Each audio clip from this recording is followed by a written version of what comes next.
Hey dudes, and welcome back to another country video. I know it's been a while. If you're new here, in these videos I put together all the information you might need if you would be interested in moving to a different country or a city. I feel like I haven't made one of these in a long while, and I still haven't really figured out the background setup. But hey, there's about 175 countries still left to talk about, so without further ado, let's find out how expensive is Toronto in Canada. I haven't yet been to Toronto or Canada, but I would love to go.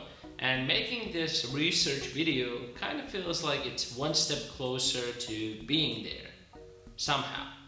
I don't know, but I am mostly making these videos for you guys, so leave in the comment section which country you would like me to talk about next. Toronto is the provincial capital of Ontario and the most populous city in Canada, with more than 6 million people living in Toronto metropolitan area. And the currency in Canada is Canadian dollars, and because exchange rates are jumping up and down every single day, I will just keep the prices in Canadian dollars. Alright, even though I haven't been making these videos for quite a while, the concept stays the same. In today's video, you will find out the prices for food, rent and utilities, public transport, salaries and taxes, and leisure time activities.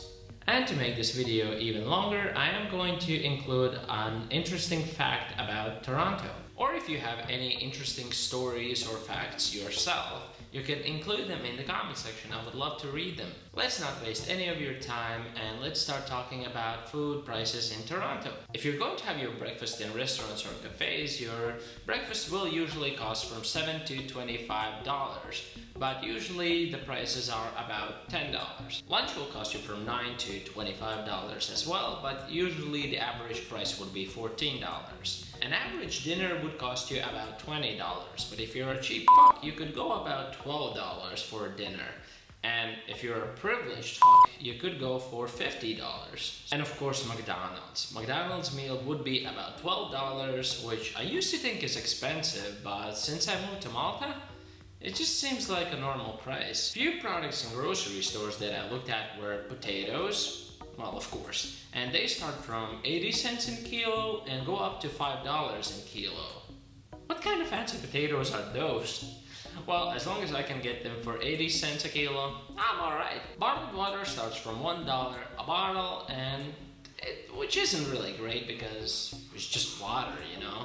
And I would never notice prices of water anywhere, but since we moved to Malta, I can't really drink the tap water, at least in my apartment. So we have to buy bottled water, and that's just something that I've noticed now. Vegetables seem to have quite an average price, but beer starts from $2 and a bottle of wine from $12. And you know, that's the cheap shit, which is actually a really good thing for me because the more expensive the alcohol gets, the less I drink. And the €1 wine bottles here in Malta are not helping me. And the pack of ciggies start from $15, which makes me super happy that I don't smoke. So the prices in general seem to be a bit over average that I've seen, but we don't know how much money they're making. So let's continue with the prices of apartments in Toronto. And of course I mean renting prices, because someone who could afford to buy a house wouldn't be watching this video. One bedroom flats in Toronto city center will cost you starting from $1,800 a month and go up to $2,500 a month if you're looking for something a bit more fancier. But if you're thinking about saving some money, renting outside the city center is always a good option, and apartments start from $1,350 a month and go up to $2,200 a month. So you would save about $500 on the rent, but you have to take into account that Toronto is a massive city and you might be saving some money on rent, but you might lose some time and money on traveling into the city, especially if you're gonna work there, which is highly likely because most of the jobs are in city center.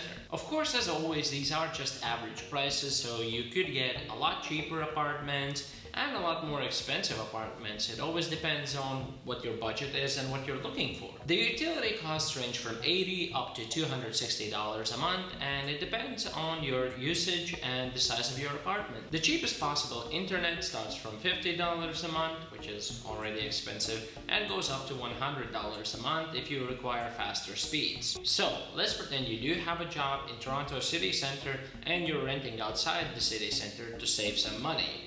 How would you get to your job? The best way to get around Toronto is by public transportation. Toronto Transit Commission, TTC, runs in 3 modes. You have buses, subway, and a streetcar. But what is a streetcar? Nobody knows. Well, actually, it's a tram and it looks like this, but they call it a streetcar for some reason. TTC operates extensive routes throughout the city and the suburb. A single ticket on all TTC transit costs $3.25. But if you're relying on public transport for more than just an occasional ride, it's a good idea to buy a weekly pass, which is about $43. And of course, if you're too good for public transport, you can always use Uber or Lyft, which also operates in Toronto. So we found out all the prices. The food prices were average, the rent and internet prices were high, and public transportation costs were a bit over average, but still reasonable.